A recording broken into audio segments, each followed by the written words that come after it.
और दानिश रिजवान जी, अब बताइए, तहजीब को लेकर इतने अनभिज्ञ हैं, इतने अज्ञान है, अज्ञानता बस कुछ भी बोले जा रहे हैं। तो मैं समझता हूँ ये बहुत दुर्भाग्य है। उनको तहजीब, भारत की जो संस्कृति है, भारत का जो इतिहास है, भारत का जो भूगोल है, शायद उन्हें बिल्कुल ही नहीं पता है। एक अन्य मार्ग छोड़ दिया है बिहार के मुख्यमंत्री नीतीश कुमार ने। हाँ, तो धीरे धीरे नीतीश कुमार जी को ये महसूस होने लगा है कि बिहार की जनता ने अब उन्हें नकारना पसंद किया है। आप देख रहे हैं, हर चुनाव में तीसरे नंबर का जो है पेटेंट करा दिया है।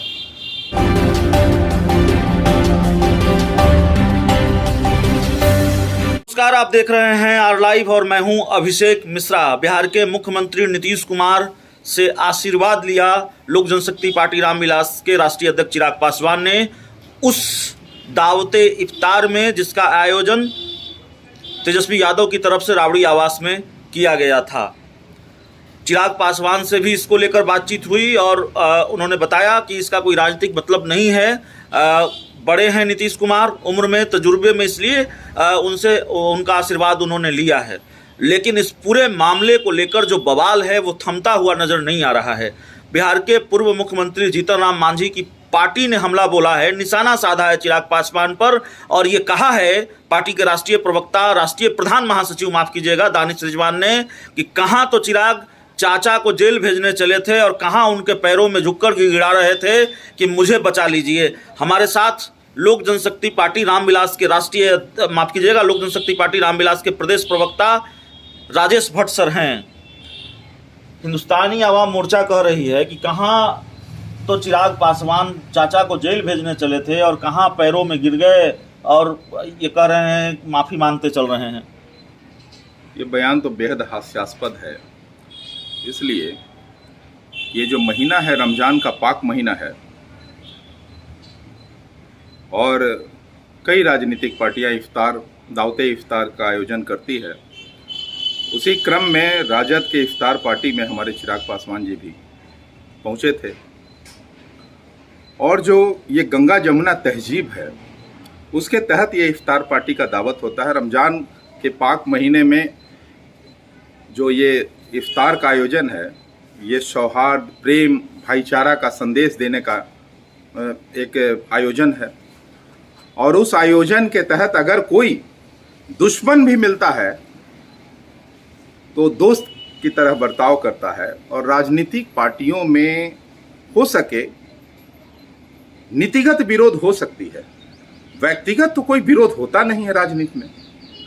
और दानिश रिजवान जी, अब बताइए, तहजीब को लेकर इतने अनभिज्ञ हैं, इतने अज्ञान है, अज्ञानता बस कुछ भी बोले जा रहे हैं। तो मैं समझता हूँ ये बहुत दुर्भाग्य है।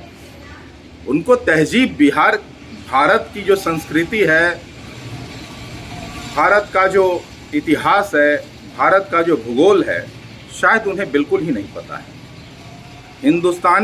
हिंदुस्तान जो है तहजीब का देश है और तहजीब के लिए जाना जाता है। और ख़ासकर दावते इफ्तार पर प्रेम और भाईचारे की जब बात हो तो एक दूसरे से गले मिलते हैं लोग, आशीर्वाद लेते हैं। ये तो उच्च संस्कार का परिचायक है ना। लोक जनशक्ति पार्टी रामविलास के राष्ट्रीय अध्यक्ष अगर किसी से आशीर्वाद लेते हैं पैर छूकर, तो निश्चित तौर पर ये उनका संस्कार दिखता है। पिता ने जो उनका संस्कार दिया, हमारे पार्टी के जो संस्थापक दिवंगत नेता पद्म भूषण स्वर्गीय रामविलास पासवान जी का जो संस्कार था, निश्चित तौर पर उनके पुत्र में स्पष्ट रूप से झलकता है। सरेंडर चिराग पासवान, और वो अपने संस्कारों का कहीं ना कहीं परिचय दिए हैं। अपने बड़े जनों से जब भी कोई मिलता है, ये भारतीय संस्कृति भी है, तहजीब है। और अब तहजीब अगर दानिश रिजवान को पता नहीं है तो मैं समझता हूँ कि तहजीब का कहीं ट्यूशन ले लें। दूसरा और आखिरी सवाल है हमारा आपसे। 3 बड़ी खबरें आई हैं पिछले 2-3 दिनों में। पहली खबर ये आई कि राजद सुप्रीमो लालू प्रसाद यादव को जमानत मिली। दूसरी खबर आई कि 5 सालों बाद बिहार के मुख्यमंत्री नीतीश कुमार राबड़ी आवास पहुंच गए। तेजस्वी यादव, राबड़ी देवी तमाम लोगों के साथ नजर आए और बड़े सहज भी नजर आए। तीसरी बड़ी खबर कि अमित शाह बिहार पहुंचे और चौथी बड़ी खबर कि नीतीश कुमार ने कन्या मार्ग छोड़ दिया, 7 सर्कुलर रोड में रहने चले गए। सब संयोग है या फिर क्या देख रहे हैं, कैसे समझते हैं? अभी तो हमारे पेशे के बेहतर काबिल पत्रकार रहे हैं, अब बेहतर राजनीतिज्ञ हैं और पत्रकारिता में भी आपका अनुभव लंबा रहा है, अब राजनीति में भी अनुभव काफ़ी लंबा है। ये चारों घटनाक्रम का कोई कनेक्शन है या सिर्फ संयोग है? नहीं, एक संयोग भी कहा जा सकता है। वैसे राजनीतिक घटनाओं के मायने तो जरूर लगाए जाते हैं, इससे मैं इनकार नहीं करता, लेकिन जिस तरह से स्वास्थ्य गिर रहा था आदरणीय लालू प्रसाद जी का और काफ़ी दिनों से लगातार बहस जारी थी, तो जमानत वो अंतिम घड़ी में आ गई थी और जमानत उन्हें शायद उस दिन मिला, तो टाइमिंग को लेकर आप में संशय जरूर होगा दिमाग में, लेकिन मैं मानता हूं कि यह स्वाभाविक बेल है, ऐसी कोई बात नहीं है। न्यायालय पर सबको भरोसा है और न्यायालय सबके साथ न्याय करती है। एक ने मार्ग छोड़ दिया है बिहार के मुख्यमंत्री नीतीश कुमार ने। हाँ, तो धीरे धीरे नीतीश कुमार जी को ये महसूस होने लगा है कि बिहार की जनता ने अब उन्हें नकारना पसंद किया है। आप देख रहे हैं हर चुनाव में तीसरे नंबर का जो है पेटेंट करा दिया है, मतलब जदयू के लिए शायद तीसरा नंबर ही पेटेंट हो गया है। आप देखे होंगे विधानसभा में 2020 में 3 नंबर की पार्टी बन गई, विधान परिषद में तीसरे नंबर की पार्टी बनी, तो अब ये स्वाभाविक तौर पे नीतीश कुमार जी, मैं समझता हूँ कि अनुभवी नेता हैं, वो महसूस कर रहे होंगे कि अब धीरे धीरे अपने को राजनीति से दरकिनार करने की आवश्यकता है, सक्रिय राजनीति से। मैं ये नहीं कह रहा हूँ कि राजनीति से वो संन्यास ले रहे हैं, लेकिन अगर ऐसी कोई बात उन्होंने महसूस किया है तो ये स्वाभाविक है। देखिए, जनादेश पर ही राजनीति जीवंत रहती है, तो जनादेश उनके अगर पक्ष में नहीं है, एक समय था कि नीतीश बाबू के चेहरे पर ही बिहार में चुनाव होता था और कई घटक दल उनके चेहरे पर बैतरनी पार कर जाते थे, लेकिन आज जो है वो चेहरा अब नहीं रहा।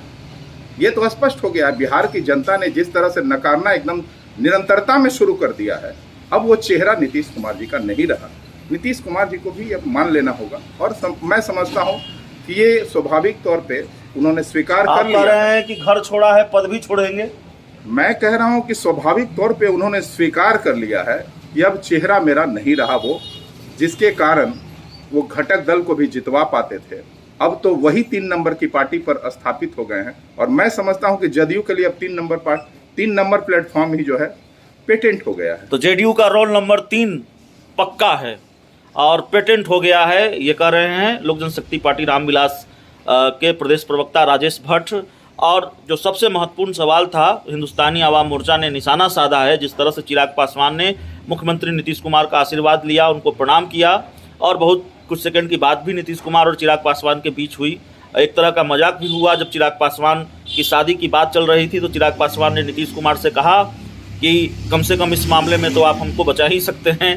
तो उसको लेकर जो तस्वीर सामने आई, जो वीडियो सामने आया, चिराग पासवान अपनी जगह से उठकर जाते हैं, सीएम नीतीश कुमार को प्रणाम करते हैं, उसको लेकर हिंदुस्तानी आवाम मोर्चा ने कहा कि हंसी आ रही है और चिराग पासवान कहाँ तो चाचा को जेल भेजने की बात करते थे और कहाँ उनके पैरों में गिर गए। तो उस पर आक्रामक प्रतिक्रिया सामने आई है, पलटवार सामने आया है चिराग पासवान की पार्टी का। उम्मीद है ये इंटरव्यू आपको पसंद आएगा। बहुत बहुत धन्यवाद।